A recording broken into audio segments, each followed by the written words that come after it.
Oh, good morning. Just woke up. Not sure how I'm feeling this morning. Like this is a good idea to just come live here as soon as I wake up. But it's Saturday, and I was contemplating this morning actually not going live on weekends and just do it during the weekdays. But then I was like, it's just meditating, and there's something I should be doing every day, morning and night. So, yeah. But let's talk about the Manipura, the third chakra today. The third chakra is the lustrous gem that sits around the navel area. Its color is orange, and its theme is imagination versus worry and control. So, imagination. Hmm.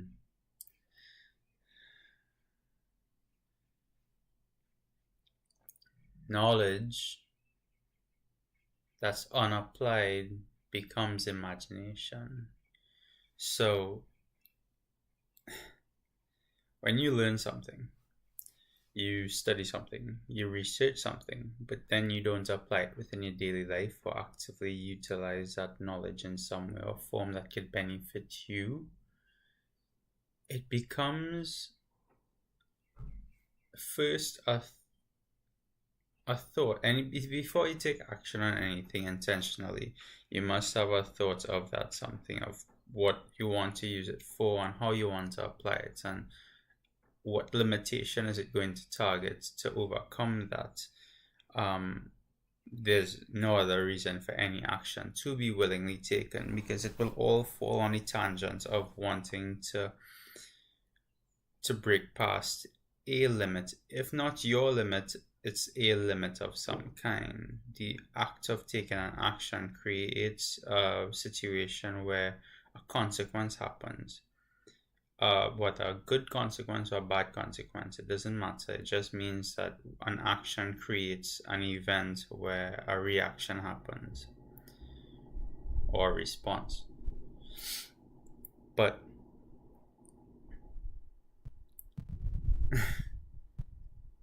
in the Manipura is the imagination section, is the think of all possibilities section of your chakras that says, hold up. It's very much like the um, the first chakra, but instead of control in terms of survivability, it's more control like think OCD or I can't get the examples right now, it's not coming to me, but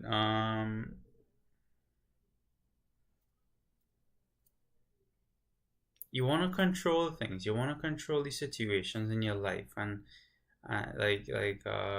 money or people doing what you want them to do when they're not going to do what you want them to do.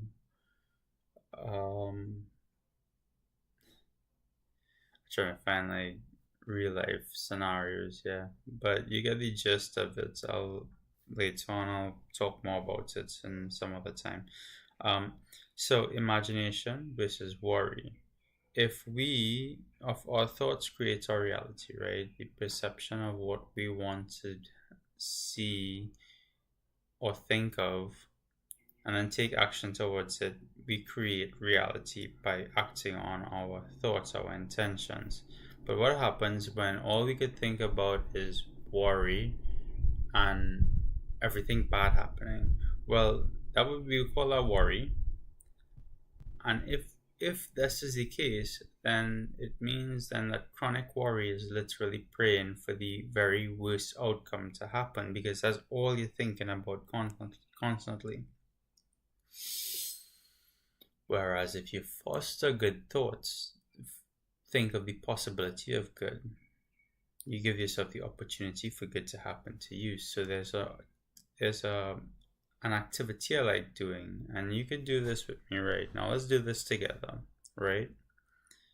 I want you to think about something that's bothering you right now, this exact moment. That I'm supposed to think of how you're already thinking about it. If you're thinking about it in a negative way, let's think about it in a negative way. Let's go. Think about, so I'm gonna say I'm thinking about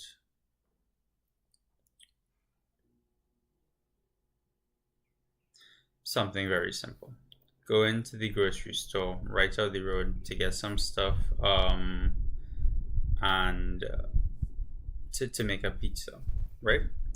Now, I'm going to use this for me. You apply it in your scenario. Now, we're going to think of it extreme negative. I grab my keys, they fall and hit my foot, my pinky toe, which land in just the right spot that it hurts. And as I bend down to pick it up, my head hits the table. And on my way up, as I walk through the door, as I'm about to walk through the door, my next foot, it collides with the couch and it hits my pinky toe and it's hurting. I'm, well, I don't think at that point I'll probably case yet. I think I would react like, I'll probably just take a deep breath and be like, you know what, it's just an experience. Just but that's me, that's still a shitty situation. Now I open my door and I turn my I go to open my door and I put my key into the padlock and as I turn to open, the key snaps and now I'm locked inside. I'm like, well, shit. The universe at this point is telling me, all right, don't go to the grocery store. If that actually happened to me, I'd be like, all right, cool, I'm not going nowhere. But let's say I still want to go get the ingredients for this pizza. So I go inside, I grab a pliers, I pull this key out, or I somehow manage to open the lock with a spare key. In the process, I hit my finger. I get down to the car, and the car won't start. The battery is dead. It's like, okay, cool, I have to go change the battery now. So I decide, you know what, it's pretty close. Let's walk it. On my way there, somebody robs me. I lose my money. I have no more money. I have no phone, no nothing. Still have my house keys though, so I could get back home. But I wasn't able to do anything. I continue walking out to the grocery just to take a walk, because at this point, what will I do? Reach in front of the grocery and I just happened to get hit by a car along the way.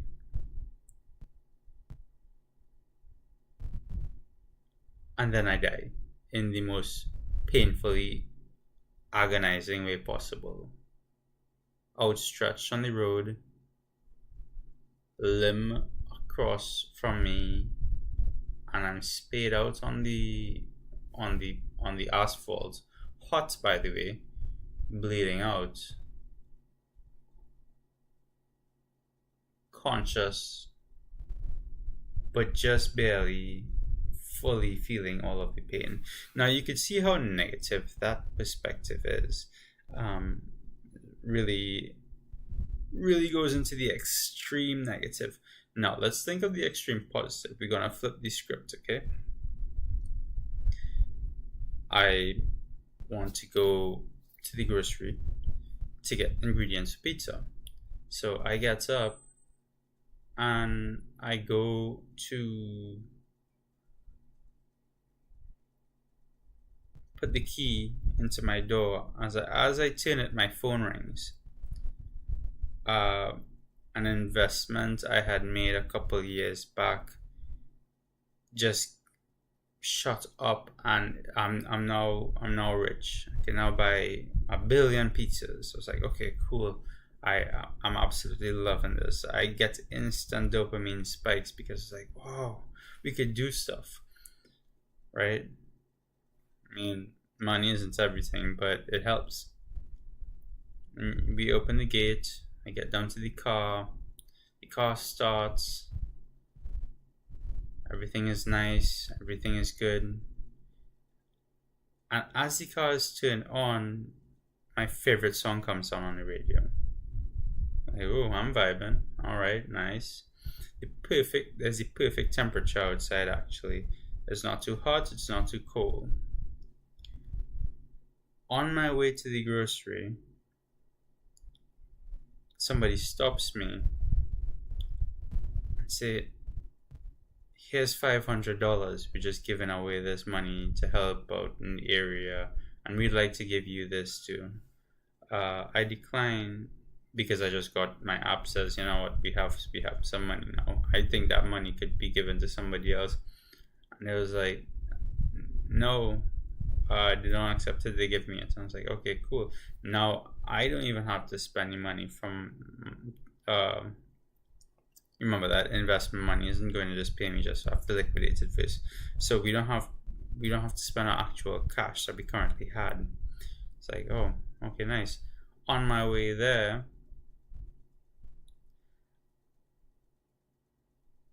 a piece of paper was going across me, and I pick it up, and guess what? It's the winning lotto ticket. Chances of all of these things happening is next to none, right? But we imagine the extreme positive. I buy all of the ingredients for the pizza, and everything that I wanted to buy was on sale for 2 for 1, which means I can make 2 pizzas for the price of one. At checkout, well, you get the gist of it. And I get back home safely. I come home and everything works out just fine. The ingredients come together, and the ingredients came together when I was making a pizza in just the way, not that it creates the perfect pizza twice. 2 batches of the perfect pizza that you've ever eaten. And this is all imagination, by the way. The most positive outcome I could think of in these two scenarios. Now, what do we have with the extreme negative and the extreme positive? They're all imagination.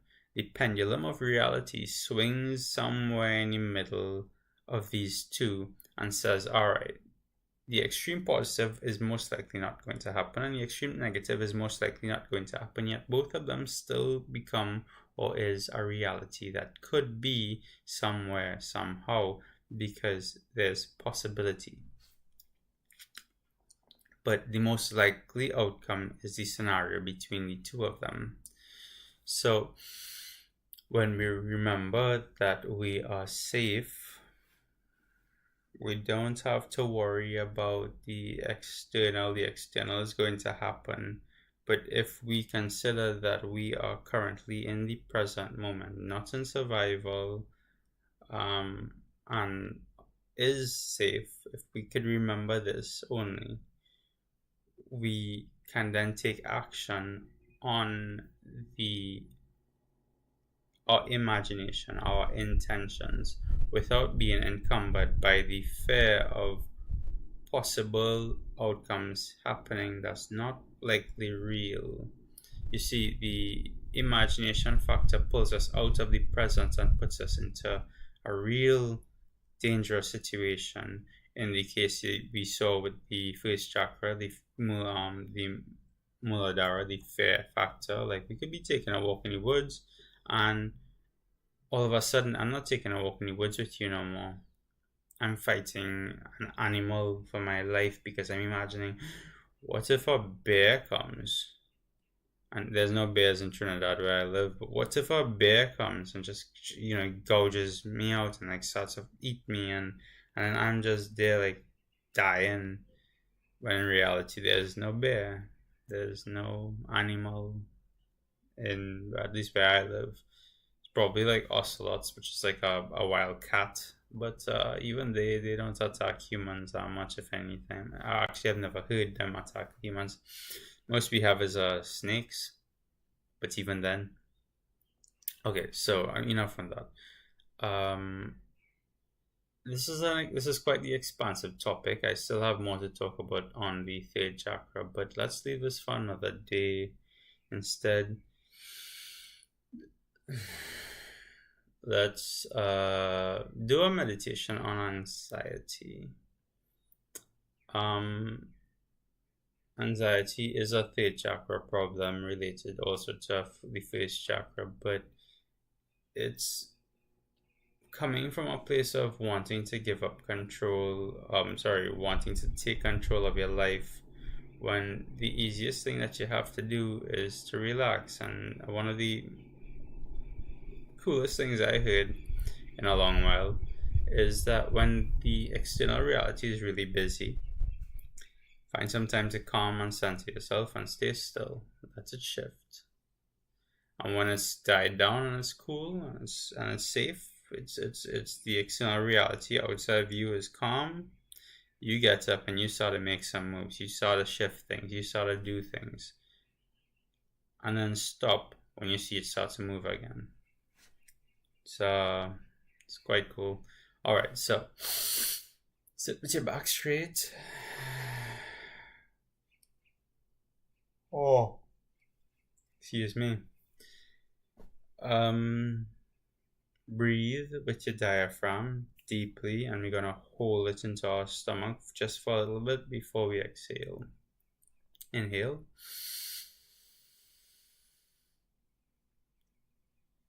Sink it down.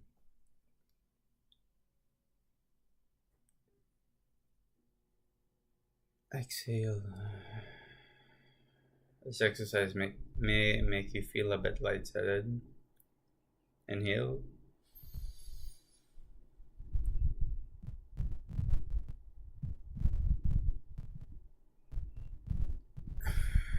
Exhale.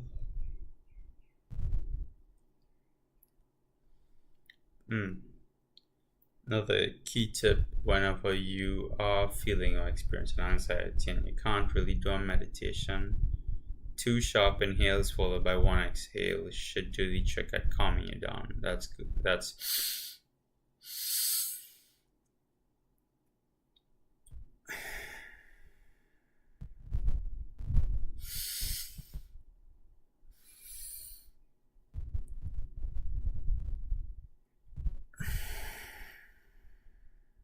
That last one is more like it. It's a full inhale followed by an extremely sharp full inhale that you possibly you expand in your lungs to the limit, and then exhale. Right, back to what we were doing.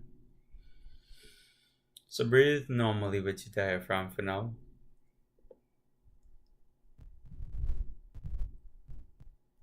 And just become aware of your breath. The in and out, the expansion of your chest or stomach.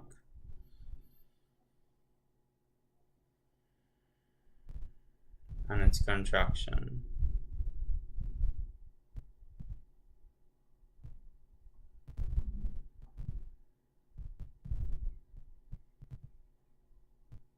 How the air feels it in the back of your throat and into your lungs.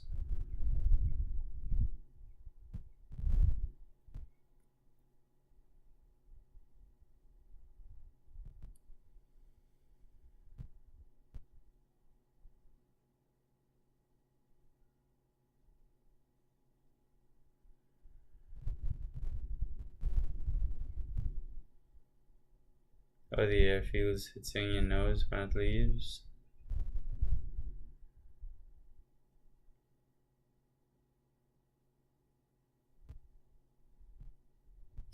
And the expansion of your lungs.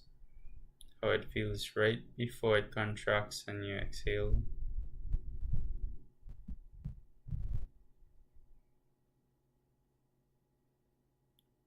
Focus on this point for a while. Keep your awareness there.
Remember, any thoughts come up, just push it gently to the side. Your full attention should be on your breath, the moment the inhale turns into the exhale, how it feels in your lung, and what else you notice.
Okay, slowly open your eyes. I'm going to end it here. Um, Tomorrow we'll go more in depth into the third chakra and how we experience this imagination versus intention, worry. And tomorrow we'll do an actual meditation for anxiety. I know I said this morning we'll do one, but I kind of switched up. I didn't want to do it after, just did that bit. It was two different types of meditation.